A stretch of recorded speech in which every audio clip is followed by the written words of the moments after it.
बिना जहेज के शादी कर ले जाने वाले उस आदमी ने हैदराबाद के अंदर 20,000 रुपए में बेच दिया था।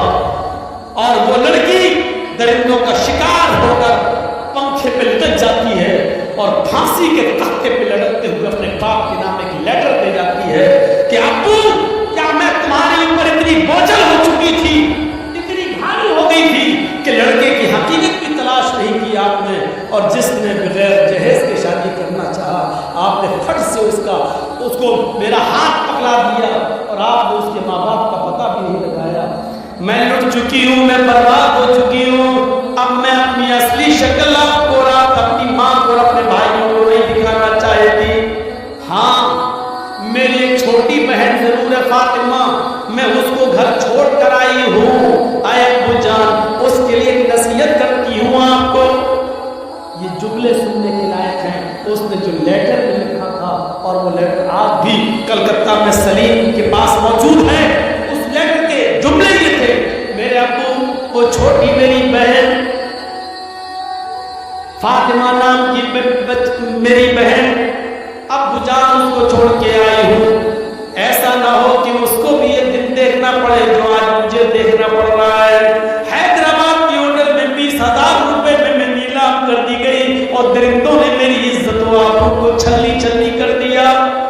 मैं भाग कर आपको और अपनी माँ को और अपने भाइयों को अपना नापाक चेहरा दिखाने के लायक नहीं रही हूँ, इसलिए मैंने मर जाना बेहतर समझा।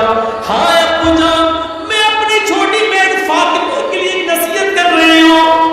उसके बड़ा होने से पहले आप इतना कमा लेना, आप इतनी मेहनत कर लेना, आप इतना जहेज इकट्ठा कर लेना कि जो कुत्ता जितनी हड्डियां मांगे उस कुत्ते के सामने उतनी हड्डियां डाल देना, ताकि मेरी बहन को वो दिन न देखना पड़े जो आज मुझे देखना पड़ रहा है। हैदराबाद में खुदकुशी करके मरने वाली कलकत्ता की उस जमीना ने दहेज मांगने वालों को कुत्ता कहा है और उस दहेज को हड्डी कहा है कि जो कुत्ता जितनी हड्डियां मांगे उस कुत्ते के सामने उतनी हड्डियां डाल देना। आज के जलसे के बाद देखेंगे कितने कुत्ते हैं और कितनी हड्डियों का मुतालबा करते हैं। आज के बाद जो भी दहेज मांगे समझ लेना वो कुत्ता है, और लड़की का बाप जिसको उसकी डिमांड के मुताबिक दे, समझ लेना कि बाप उस कुत्ते के सामने हड्डियां डाला।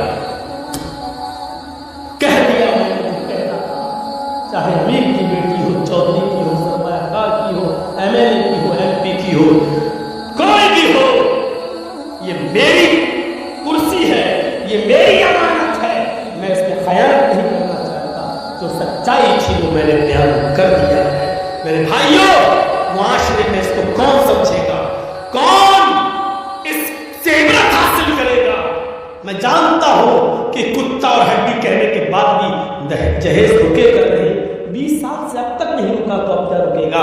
लेकिन एहसास पैदा करो, एहसास। उस जमीला ने क्या कहा था कि मेरी बहन के लिए इतना कमा लेना, इतना कमा लेना कि जो कुत्ता जितनी हड्डियां मांगे उस कुत्ते के सामने उतनी हड्डियां डाल देना, ताकि मेरी बहन को वो दिन न देखना पड़े जो मुझे